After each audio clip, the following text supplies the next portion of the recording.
Say what you wanna say to me now. I wanna wake up with you in the morning. Show me there's nothing fake to me now. I wanna wake up. Hello tout le monde et bienvenue pour cette nouvelle vidéo. Alors aujourd'hui on se retrouve pour une vidéo assez spéciale où je vais partager avec vous mon expérience. Tout simplement. Et je vais partager ça avec vous parce que je sais que c'est un sujet assez tabou entre guillemets. Je sais que beaucoup sont contre cette idée de consulter un psychologue et d'autres sont pour. Donc moi je vais partager mon expérience afin que vous voyez le rendu de la chose, si c'était une expérience négative ou positive, etc. Et que votre avis change, pourquoi pas. Voilà, donc à tout de suite. Pourquoi ai-je décidé de consulter une psychologue? Alors pour commencer, l'été 2021 a été très dur pour moi. J'ai vécu un accident de voiture, je n'avais pas été acceptée dans les masters de mon choix. Donc du coup j'étais forcée entre guillemets de faire une année de césure, ce que je ne voulais pas de base. Mais par la gloire de Dieu, j'ai trouvé un travail dans un domaine qui me plaisait, avec les enfants en tant qu'assistante maternelle, bilingue je précise. Et du coup j'étais ravie parce que je me suis dit, ah bah finalement pendant cette année de césure, je vais faire quelque chose qui me plaît, je vais pouvoir économiser, je vais pouvoir voyager et je vais pouvoir me concentrer sur moi quoi, genre fini les études pendant une année, ça fait du bien, voilà. Mais je me suis souvenu que bah en général en hiver j'ai plus aucune motivation. En hiver, je n'ai plus aucune motivation, je suis à la limite de la dépression, etc. Et je trouvais pas ça normal. Je me suis dit, c'est pas normal qu'à chaque hiver, en fait, tu sois dans cet état d'esprit. Et je ne voulais pas revivre un énième hiver comme ça. Du coup, je suis allée sur Internet, j'ai cherché dépression hiver. Et je suis tombée sur la dépression hivernale. Et aussi la dépression, en fait, il y a la dépression saisonnière. Donc, c'est soit la dépression hivernale, soit la dépression estivale en été. En fait, j'ai découvert que la dépression hivernale existait. C'était à cause du temps, des températures, etc. Qu'on n'avait plus aucune motivation, qu'on était dépressif, qu'on n'avait pas envie de sortir, de rien faire, etc. Et c'était absolument mon cas. Et je me suis dit non, franchement, ça, il faut que j'en parle à quelqu'un. Et en plus, Dieu m'appelle à vivre une année, vraiment une année de liberté, entre guillemets. Une année où je vais pouvoir me redécouvrir. Et le meilleur moyen de me redécouvrir, en fait, c'est me décharger de tous les fardeaux, de tout ce que j'ai accumulé au fil des années, de mes expériences, de mes déceptions, etc., de mes traumas. En fait, c'est le moment parfait en fait de consulter et de reconnaître en fait des patterns. J'arrive pas à le dire en français, mais de reconnaître en fait des sortes d'habitudes, des sortes de choses qui sont récurrentes chez moi et dont je dois m'en débarrasser. Voilà. Donc ce sont les raisons pour lesquelles j'ai décidé de consulter une psy. Comment ai-je trouvé ma psychologue? Il m'a fallu près de 4 mois pour trouver ma psychologue parce que j'étais pas vraiment dans les recherches. Et puis un jour, c'était fin décembre, je me suis dit allez, il faut vraiment que je trouve une psy. Je me suis mise à chercher, j'ai fait une petite prière avant, je me suis mise à chercher et je suis tombée sur ma psychologue. Donc ce qu'elle décrivait, ce qu'elle expliquait, enfin son domaine d'expertise m'intéressait beaucoup et je me suis dit that's her, genre c'est la bonne. Du coup j'ai voulu prendre rendez-vous en me disant que bon ces prochaines dispos seront dans 2 mois et puis je vois que il y a des dispos dans 2 semaines. Du coup je me dis waouh super et je prends rendez-vous et pendant ces 2 semaines jusqu'au premier rendez-vous vraiment je stresse, je me dis mais comment ça va se passer, j'espère qu'elle sera cool, j'espère qu'entre nous ça va passer, etc. Vraiment je ne savais pas à quoi m'attendre et j'ai énormément stressé, j'ai beaucoup prié aussi, vraiment je disais adieu Seigneur aide-moi, etc., etc. Voilà quoi, parce que je sentais vraiment que j'étais déjà en train de changer parce que je m'étais préparée à l'hiver en fait. Du coup j'ai essayé d'être active, etc., d'aller à la salle, je m'étais remise à la lecture, j'allais au cinéma seule et tout, je faisais plein de trucs seuls et tout. Donc du coup je m'étais un peu préparée à l'hiver et cet hiver là c'était bien passé, on va dire ça, même s'il y a des moments où j'avais aucune motivation, même pour aller au travail, j'avais la flemme et tout, mais ça s'est bien passé et du coup j'ai commencé 2022 en étant sereine, en étant en paix avec moi-même. En plus, j'avais fait une vidéo sur ça. Comment ai-je inclus Dieu dans mes séances et qu'est-ce que j'ai appris? Est-ce que ces séances m'ont aidé? Alors déjà, avant chaque séance, je faisais une petite prière. Vraiment, je priais pour que la séance se passe bien, etc. Et que j'en sors fortifiée, j'en sors changée, j'en sors libre, légère. Et après chaque séance, vraiment, je pleurais. C'est vraiment comme après un culte, vraiment un culte d'onction. Tu es là, tu pleures et tu sors. Tu as l'impression d'être lessivée. C'est exactement ce qui se passait parce qu'en fait, on a parlé de choses que j'avais même oubliées. On est parti au plus profond de moi-même. Et à chaque fois qu'il y avait ces séances, en fait, j'en découvrais un peu plus sur moi. Elle me faisait reconnaître des choses que je ne remarquais pas sur moi-même. Elle m'a fait remarquer que j'étais souvent négative, que pour essayer de protéger mon cœur, j'imaginais toujours le pire, que je n'étais jamais heureuse pour moi-même, des trucs comme ça. Alors que moi, dans ma tête, dans mon esprit, je suis quelqu'un de positive et d'apaisé, parce que c'est ce que je ressentais avec le Saint-Esprit, avec ma relation avec Dieu. Mais c'était pas du tout le cas. Et elle m'a montré plein de facettes de moi-même que je ne remarquais pas, dont je n'avais pas du tout idée. Et ça m'a aidé en fait dans ma relation avec Dieu. Du coup, je priais pour ça. Je disais à Dieu, Seigneur, donne-moi un cœur de chair, enlève mon cœur de pierre, aide-moi à apprécier les choses, à apprécier toutes choses que tu as créées, etc. Vraiment, il y a plein de choses qui ont été établies, que j'ai établies vis-à-vis de Dieu, parce que je ne me rendais pas compte de ça. Et ça m'a vraiment aidé en fait dans ma relation avec Dieu, parce que mes prières étaient aussi beaucoup moins centrées sur moi-même, parce que je m'en rendais pas compte, mais des fois je suis très moi, et mes prières avec Dieu c'était tout le temps moi. Je priais jamais pour les autres, je priais jamais pour les problèmes dans le monde, toujours moi. Enfin, c'est de l'égoïsme pur et dur. Et je pense que justement notre relation avec Dieu n'est pas censée être basée que sur nous en fait, parce que c'est Dieu au centre et on vit pour lui, on respire pour lui, on agit pour lui. Ce qu'on fait c'est pour sa gloire. Et moi c'était tout le contraire, c'était vraiment Seigneur, je veux réussir pour moi, je veux faire ci pour moi, etc. Et du coup ça m'a vraiment aidé à changer mes prières là, et à plus me recentrer sur Dieu, car c'est lui qui est important dans tout ça. Et j'ai été créée pour sa gloire tout simplement. Mais je ne vais pas énumérer tout ce que j'ai changé, mais ça a changé énormément de choses. Et je me suis aussi d'un point de vue personnel, j'ai pu parler de choses dont je n'avais jamais parlé avec quiconque. Et j'ai pu en fait étaler en fait mes pensées, ce que je ressentais facilement, parce que c'est une personne extérieure à ma vie. Et voilà, du coup ça m'a vraiment permis en fait de m'ouvrir, et à chaque séance je me sentais vraiment fortifiée, je me sentais vraiment renouvelée d'une manière ou d'une autre. Donc ça me faisait vraiment du bien. Donc à chaque fin de séance je me sentais mieux, je me sentais apaisée, et j'étais en pleine forme en fait pour renouer encore des liens avec Dieu. Et vraiment ces séances m'ont vraiment aidé en fait. Ça,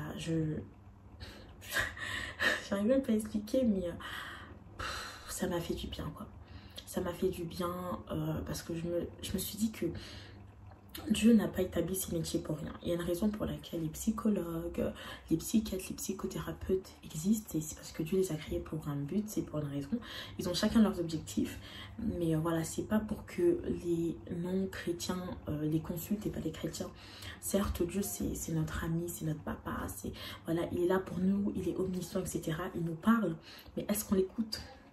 On l'écoute pas souvent. Moi je vais être honnête, je ne l'écoute pas souvent. Des fois je vais lui demander un truc ou je vais lui parler, mais je vais pas prendre le temps de l'écouter. Je vais pas être dans un silence en fait pour entendre sa voix. Et en fait c'est ce qui nous manque, et on a besoin en fait de... Et moi j'avais vraiment besoin de consulter une psychologue aussi, parce que j'avais besoin de cette réponse directe. Et voilà, on n'a pas tous la capacité d'entendre Dieu, et des fois c'est très difficile. Mais oui... ça m'a beaucoup aidé, franchement. Je peux pas dire autre chose, ça m'a énormément aidé. Il faut vraiment sortir du stéréotype dans lequel, oui, les psychologues, c'est vraiment que quand tu as des problèmes, que quand ça va pas dans ta vie, etc. Non, un psychologue, c'est une personne qui s'occupe du vécu. Et je suis persuadée qu'on a tous un vécu. Logique. On a tous un vécu, on a tous des traumas. Et à cause de nos expériences, de ce qu'on a vécu, il y a des choses qui sont restées. On a construit des barrières. Vraiment, il y a des mécanismes qui font partie de nous, qu'on a construit au vu de nos expériences. Et il y a des choses qui doivent être brisées. Il y a des choses qui doivent être mises à plat, qui doivent être identifiées, reconnues et tuées, genre, et brisées, genre totalement.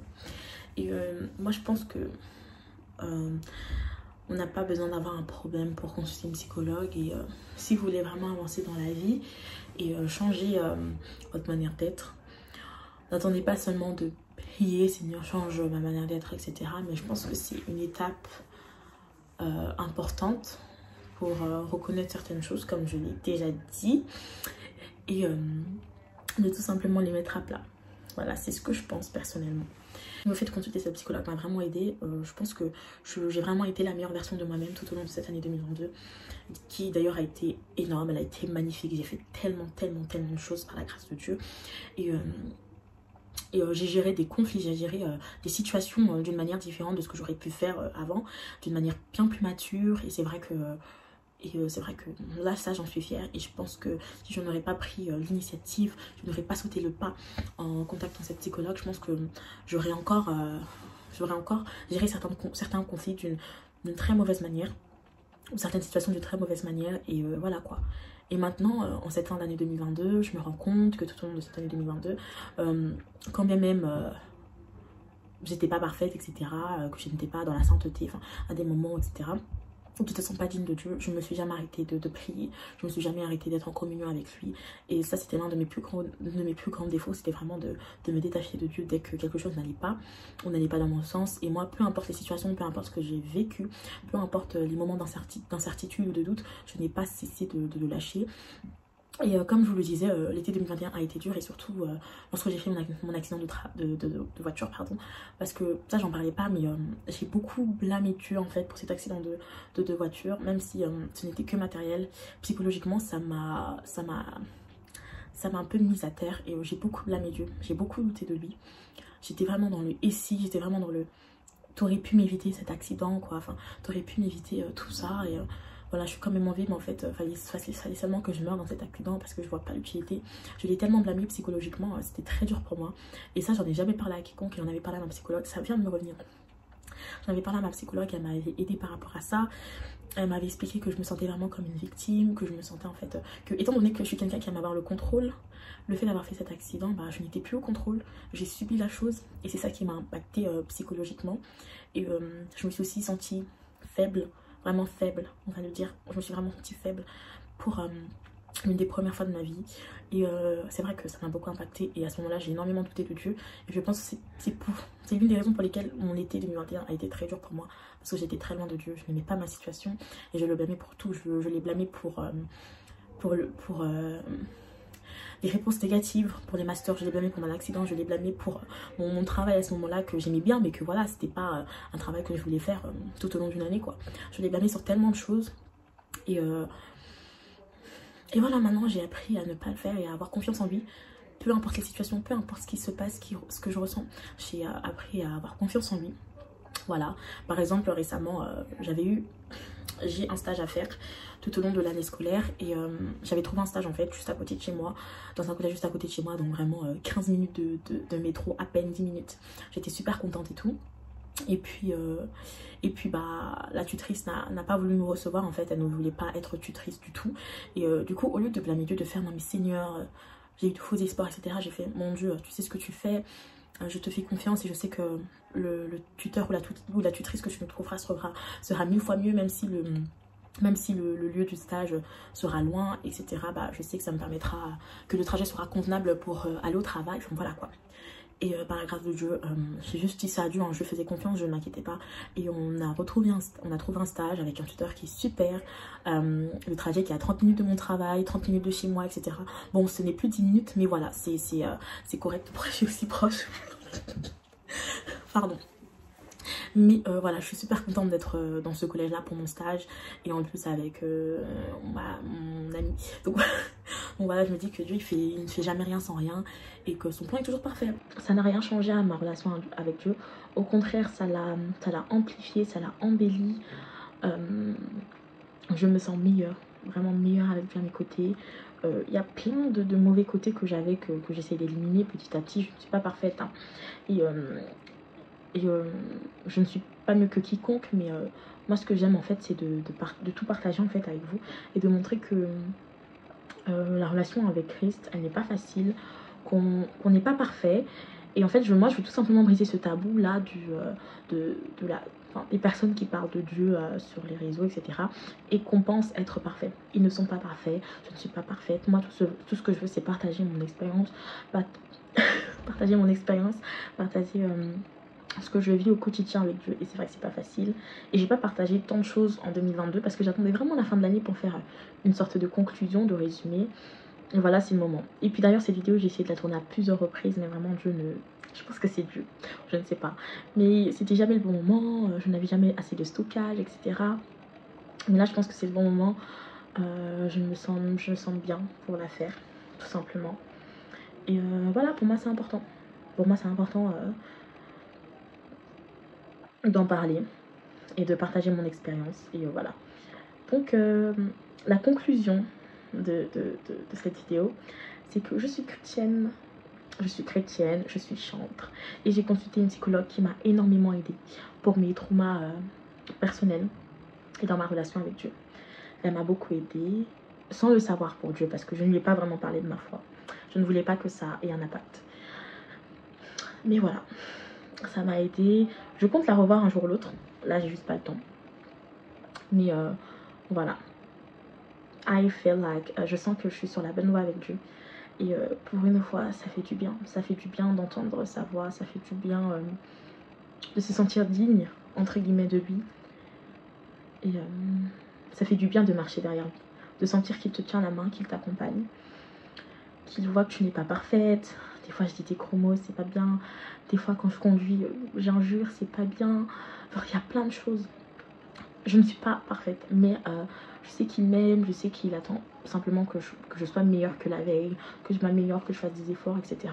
Mais il ne me laissera jamais tomber et ça c'est l'un des plus beaux cadeaux en fait, le fait de me dire qu'il est toujours là avec moi, peu importe ce qui se passe, nuit et jour, il veille sur moi. Moi c'est vraiment la meilleure des choses et c'est comme ça que je dors bien, voilà. Je vous remercie d'avoir regardé cette vidéo jusqu'à la fin. N'hésitez pas à commenter, à liker et à partager. Et je vous dis à la prochaine. Bisous et bonne fête de fin d'année.